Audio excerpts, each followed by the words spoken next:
September 28th Daily Devotional, Lift 'em Up by Ellen G. White. Hezekiah humbled himself.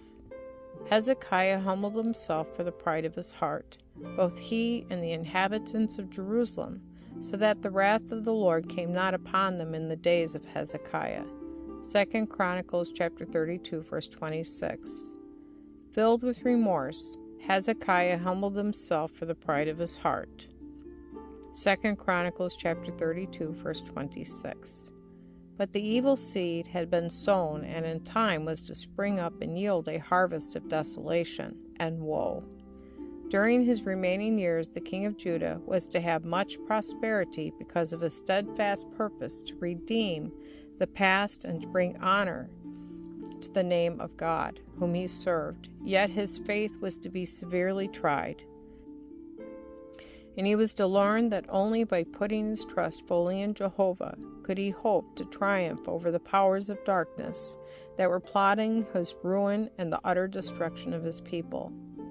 The story of Hezekiah's failure to prove true to his trust at the time of the visit of the ambassadors is fraught with an important lesson for all. Far more than we do, we need to speak of the precious chapters in our experience of the mercy and loving kindness of God, of the matchless depths of the Savior's love. When mind and heart are filled with the love of God, it will not be difficult to impart that which enters into the spiritual life.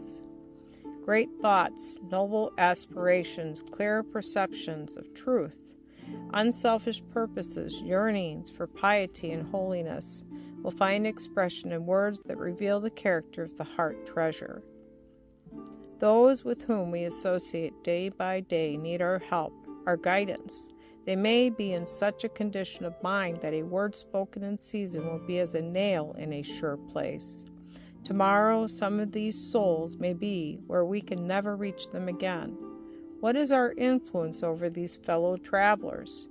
Every day of life is freighted with responsibilities which we must bear. Every day our words and acts are making impressions upon those with whom we associate. How great the need that we set a watch upon our lips and guard carefully our steps. One reckless movement, one imprudent step, and the surging waves of some strong temptation may sweep a soul into the downward path. We cannot gather up the thoughts we have planted in human minds. On the other hand, if by our example we aid others in the development of good principles, we give them power to do good. In their turn, they exert the same beneficial influence over others. Thus, hundreds and thousands are helped by our unconscious influence. The true follower of Christ strengthens the good purposes of all with whom he comes in contact. Before an unbelieving, sin-loving world, he reveals the power of God's grace and the perfection of his character.